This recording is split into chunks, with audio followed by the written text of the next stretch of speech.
fans. So, the Shugo method. I wanted to quickly touch base on what the Shugo method is for those of you that may be new to our video series, those of you that are new fans. Newbies. It's okay. We welcome you. We love you still. So the Shugo method is basically a sports method that Rosie Shoemaker and me, Jody Slagle, came up with. So it's the Shugo method. And it's supposed to help you be better at sports without actually having any skill. So that's kind of what's going on today, and we're talking about Tennis Day. It's our challenge, and Rosie's going to talk a little bit about, those of you that are our regular fans know that usually what our first step is, but she's going to talk, today's a little bit different. Yeah. Now, avid fans, I'm doing a little Chris Farley motivational speaker. Avid fans would know in our previous videos that we strongly say, do your research. That's step one. Do your research. Yes. Unfortunately, we searched all of Hollywood movies. All of the every internet. single one. There's no tennis movie, so therefore, we do not need to research tennis because I guess it's not researchable. You don't need it. So we can just play if there's it. no movie made about it, it's really probably, there's nothing that you really need to know about it. You know? Must be that easy. So, yeah, tennis. All right. How hard could it be? And we're also going to divert a little bit from our usual format. Usually we have the couple steps. Today we have an acronym, and the acronym is TENNIS. So more about that later. You remember okay. how to play. Here we go. Now, the T in tennis stands for, Jody? Threads. Threads. Which is your clothing if you're not hip with the street lingo. Yes. For threads, what I've got going on today is I've got a t-shirt. The tie Rosie will talk about in a bit. So the t-shirt, tie, and I got shorts on and tennis shoes. They have tennis in the name, therefore you have to wear them. Not hiking shoes. Not hiking That was shoes, last week. Not ice skating shoes, tennis shoes. Now the other thing I want to say, briefly for my part of this, is that there's this phenomenon sweeping America that is the sweatband. Now, with sweatbands, they make you seem really hardcore, so I suggest wearing a sweatband. Now, though, if one sweatband is hardcore enough, why not two? So, you got to keep that sweat really free from affecting your game. Jody, did you get your wisdom teeth out? No, I'm going to go play tennis. Oh, okay. So then, I say, if you're gonna go big or go home. So don't just wear one sweatband, wear three, because then people will know you're sporty and triplicate. Okay, there you go. Kind of stand it better. Yep. So Rosie, what are you wearing today? All right, I got the tie shirt. Now, what is the significance of the tie shirt? You know how the professional women wear the skirts? Yes. There she goes. Oh, you know, just dropping stuff. Okay, well, those are actually called skorts. They're shorts and a skirt attached. Skorts. Now, these were common when I was growing up. Unfortunately, I don't fit in them anymore, and they don't sell. I wonder why. Shocker! I know. So, this is my skort. Skirt, short, skort, and it, you know, it's modest because you're not, you know, you got shorts. That way, if you're doing some really crazy flips on the court, oh yeah, I do covered. cartwheels constantly. Yeah. All right, the tie. If the women have to wear the skirt, the men have to do the part too.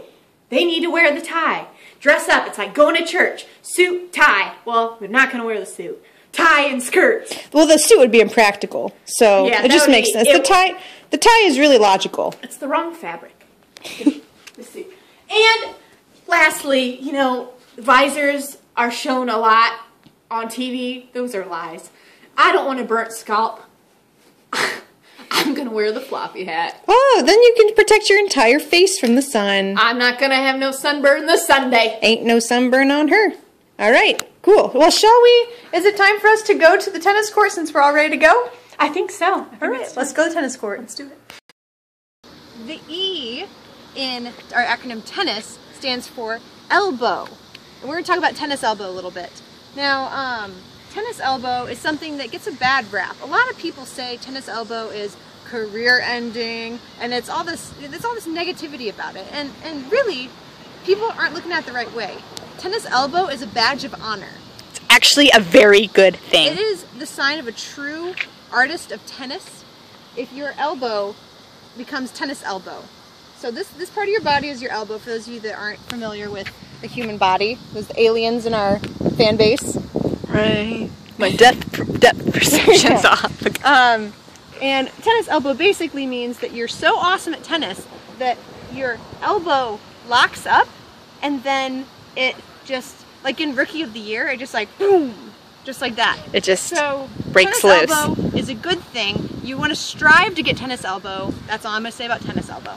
And sometimes also, Jody, it's kind of like a hinge and it squeaks. Just add a little oil to it. You're good to That's go. all you need. That's all you need. Okay. Hello, hello, Peoria. We're going on to the N, the first N in the acronym tennis, which is knock it over. Here I'm going to be tossing the ball over to Jody. She's going to show you how to hit. The first one is the backhand. Here we go, Jody.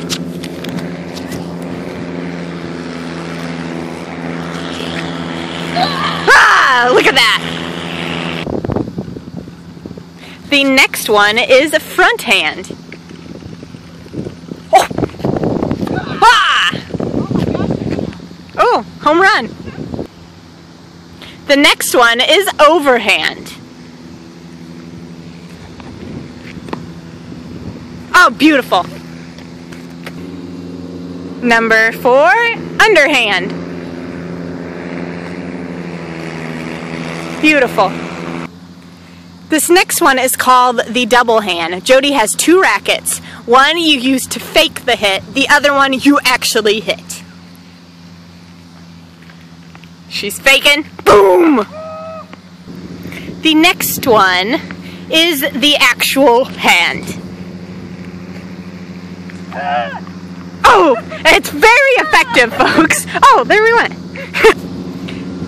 And the most effective one, no hands. Yeah! As Rosie takes her spot on the court, I'm going to talk a little bit about serving. That's what's next. The next N of our tennis is knock it over at first, which means serving. So the first type of serving, actually, what's interesting about serving is that serving and returning are the exact same strokes. So Rosie's going to show, the first one she's going to show, we're just going to kind of go over it all again, so those of you that might be slow learners can get this. The first stroke that she's going to show you is the backhand serve.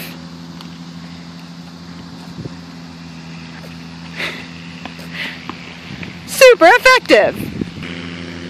The next serve is the front hand serve. Woo!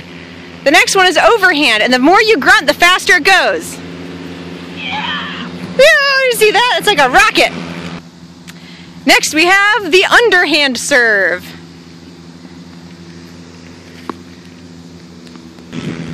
We're now entering into our next level, the more professional level of serving. Rosie's getting ready. As you can see, she's got 2 tennis balls and 2 rackets. She's going to attempt the double hand serve. Do not try this at home, folks. She is a professional. As you see, she's got 2 of the rackets in one hand. She's going to throw 2 balls up. Whoa! It's highly useful if you want to confuse the enemy. Next, we're going to have the actual hand technique. As you see, her rackets are on the ground. And here she goes with the actual hand serving technique. The last technique, and this is the most advanced of them all, is the no-hand serving technique. Rosie, why don't you go ahead and demonstrate it? Oh, inspiring, inspiring. Now this is a really great technique if you want to lose and if you're trying to throw the game. So let's say there's a bet, you made a bet that you're going to lose. This is the best technique you can possibly use. Easy way to lose money. There you go. The I of tennis stands for intonation. Now intonation meaning your vocalizations or the way your voice goes. So one thing that, if you really want to fit in with tennis, you gotta just yell stuff every once in a while. Like that, that's really good. Or if you want to yell something like, 30 love! That also makes sense. I don't know how tennis is scored. You don't really have to know as long as you yell love a lot. Yeah. It calms people down and it just, you know, it's good feeling type of stuff. So you might also every once in a while when you're playing, might want to yell like, out! Or point! Those are also all very good options. Rosie's going to talk a little bit about grunting now. Now the grunt is super important because there's 3 steps to the grunt. Or 3 Well, first, different before we types. say that, we gotta give credit where credit's due. Oh yeah. So this is a question by Dan Luthai, self-proclaimed #1 fan of the Shugel method. Yes, thank you, Dan. Thank you, Dan. He asked, what are the different types of grunts and yells, and what do they mean? So I kind of talked about the yells. They don't have to mean anything, but here's the grunts with Rosie. Now the grunts, what you hear, on TV most of the time. There's the grunt of frustration, the grunt of motivation, and the grunt of dominance. So let's each give an example. Why don't you give an example of your grunt of frustration? I'll do one of my grunt of frustration, and then we'll go through. Okay. Like when you're losing. My grunt of frustration is more like, Motivation. Jody, what's your grunt for motivation? and Dominance. My grunt of dominance is this. Oh, whoop, It's so dominating. whoop. Right? Awesome. And last but not least, the S in the tennis acronym is the Shugel method. Shugel. You will not succeed unless you use the Shugel method. Shugel. It is within tennis. So you cannot have just tennis. It's tennis with the Shugel method. Shugel. Shugel. Shugel. Shugel. Say it a few times. It's just a beautiful word. It's a beautiful word. Shugel. Shugel. The next part of our video is new to those of you that are avid fans. It's called Shugel Answers, and it's where we asked you in the last video to ask us questions, and we're going to answer it with all of our sports skill and knowledge. So the one question was asked by Dan, which we already answered. The other one is asked by trumpet player extraordinaire Del Duttlinger. Thank you, Del. Thank you, Del. She asks, where/when was tennis founded? Now, this is an easy answer, so Del, I'm talking to you right now, so this is me answering your question. Once your teacher, I guess always your teacher. So tennis, the name itself suggests when it was made. So it's made of 2 syllables, ten and nis. The 10 stands for 10, surprisingly. The nis is a corruption of the word nil, which as we all know means 0. So if you take 10 plus 0, you get 10. So tennis was founded in the year 10. Yeah. That's fascinating, Jody. Yeah. And then what's the other part? Now, Where? Yeah. Where was tennis founded? Well, tennis was founded by Mr. Gustav Tennis of Germany. He saw a lot of overweight children on his street, and he saw one time a stick laying around, so he started hitting the overweight children with a stick, and they started calling it tennising at that time.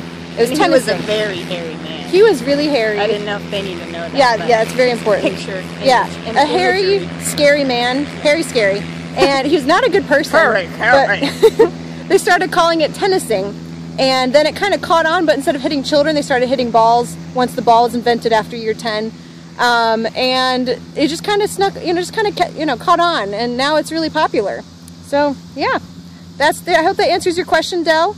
Shout outs. Oh, yeah. So, you want to take the shout outs? Shout outs to Dan Luthai and Woo! Del Duttlinger. Woo! We appreciate you. We thank you. Thank you for your comments and questions. And tune in next time For soccer!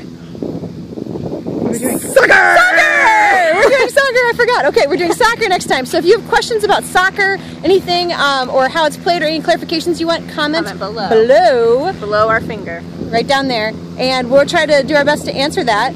Slash, if you have any suggestions of what sport to do next, we'd also love to do that. Now go out and play some tennis. So now you got this acronym going on. The T stands for threads. Make sure you dress right. The E stands for elbow. Make sure you work on your tennis elbow. The first N stands for knock it over, and the second N stands for knock it over first. And the I stands for intonation, and the S stands for Shugel, which is what you're watching. Shugel. So, join us next time, and until then, be sporty.